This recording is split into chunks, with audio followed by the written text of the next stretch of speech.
इन तीन योद्धाओं ने स्वयं हनुमान जी को हराया था। मित्रों, हिंदू धार्मिक ग्रंथों में हनुमान जी को सबसे शक्तिशाली माना गया है। धार्मिक मान्यता है कि हनुमान जी के बिना ना तो राम है और ना ही रामायण।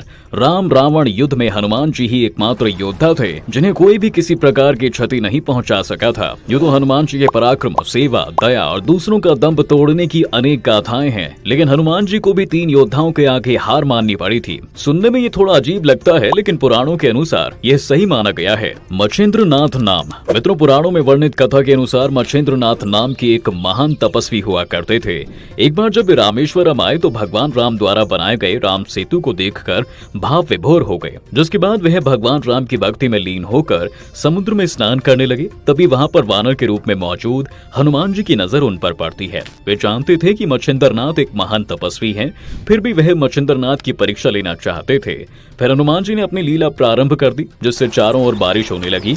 ऐसे में बारिश से बचने के लिए वानर रूपी धारी हनुमान एक पर्वत पर आक्रमण कर गुफा बनाने का झूठा नाटक करने लगे। इसके पीछे उनका मकसद मच्छिंद्र नाथ का ध्यान तोड़ना और उस पर नजर रखना था। कुछ देर बाद उनकी नजर उस बंदर पर पड़ती है और उन्होंने कहा कि हे बंदर, आप ऐसी बकवासें क्यों कर रहे हैं? प्यास लगने पर कुआं नहीं खोदा जाता। इससे पहले आपको रहने के लिए एक सुरक्षित जगह ढूंढ लेनी चाहिए थी। यह सुनकर वानर रूपी हनुमान ने मच्छिंद्र नाथ से पूछा कि आप कौन हैं? जिस पर मच्छिंद्र नाथ ने अपने बारे में बताया कि मैं एक सिद्ध योगी हूँ और मेरे पास मंत्र शक्ति है। यह सुनकर वानर रूपी हनुमान ने कहा कि श्री राम और महाबली हनुमान से श्रेष्ठ योद्धा इस संसार में कोई नहीं है, परंतु कुछ समय तक उसकी सेवा करने से उसने प्रसन्न होकर अपनी शक्ति का कुछ भाग मुझे भी दे दिया है। यदि तुम में इतनी शक्ति है और तुम सिद्ध योगी हो तो मुझे युद्ध में परास्त करके दिखाओ, तभी मैं तुम्हारी तपस्या को सार्थक मानूंगा। यह सुनकर मित्रों, मच्छिंद्र नाथ और हनुमान रूपी वानर के बीच युद्ध शुरू हो जाता है, जिसके बाद हनुमान जी की सारी शक्तियां समाप्त हो गयी। हनुमान जी की हालत देख उनके पिता वायुदेव वहां पहुंचे और मच्छिंद्र नाथ से हनुमान को माफ करने का अनुरोध किया। कहा जाता है कि इस युद्ध के अंत में हनुमान जी की हार ही हुई थी। मेघनाद। मित्रों, हनुमान जी माता सीता की खोज में लंका पहुंचे थे। उन्होंने देवी सीता की बहुत खोज की, परंतु सफलता नहीं मिली तो वह निराश हो गए। तभी भीष्म ने उन्हें माता सीता के बारे में बताया। तभी पवन पुत्र अशोक वाटिका पहुंचे।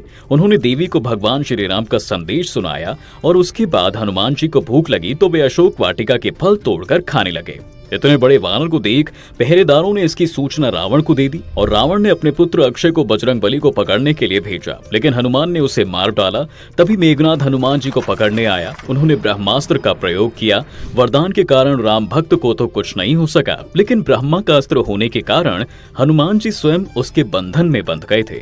लव कुश। मित्रों, बात उस समय की है जब भगवान श्री राम ने चक्रवर्ती सम्राट बनने के लिए अश्वमेध यज्ञ किया था। उसके बाद उन्होंने अश्वमेध यज्ञ के घोड़े को जंगल में जाने के लिए छोड़ दिया और उस पर एक चुनौतीपूर्ण पत्र लिखा कि जो कोई भी इस घोड़े को पकड़ेगा उसे श्री राम का विशाल सेना का सामना करना पड़ेगा। जब यह घोड़ा जंगल में पहुंचा तो लव कुश ने इसे देखा और इसके माथे पर लिखी चुनौती भी पढ़ ली। क्षत्रिय होने के नाते उन्होंने इस चुनौती को स्वीकार किया और श्री राम को युद्ध का आह्वान किया। उस समय घोड़े की रक्षा के लिए श्री राम के सबसे छोटे भाई शत्रु सेना के साथ वहां मौजूद थे, लेकिन लव और कुश ने शत्रु से युद्ध किया और उन्हें हरा दिया और घोड़े को अपने पास रख लिया। शत्रु के परास्त होने के बाद राम घोड़े को छुड़ाने के लिए लक्ष्मण को सेना सहित भेजते हैं, लेकिन लव कुश के साथ युद्ध में लक्ष्मण भी हार गए। इसके बाद श्री राम ने घोड़े को छुड़ाने के लिए भरत, सुग्रीव और हनुमान जी को भेजा। वहां भी भरत और सुग्रीव लव कुश के बाणों से घायल होकर मूर्ति की भांति गिर पड़े। उस समय कोई नहीं जानता था कि लव कुश श्री राम की ही पुत्र हैं। और जब हनुमान जी ने लव और कुश का पराक्रम देखा तो हनुमान जी के मन में शंका उत्पन्न हुई कि आखिर ये दोनों छोटी बातें करने वाले इतने शक्तिशाली हैं तो ये किसके पुत्र हो सकते हैं।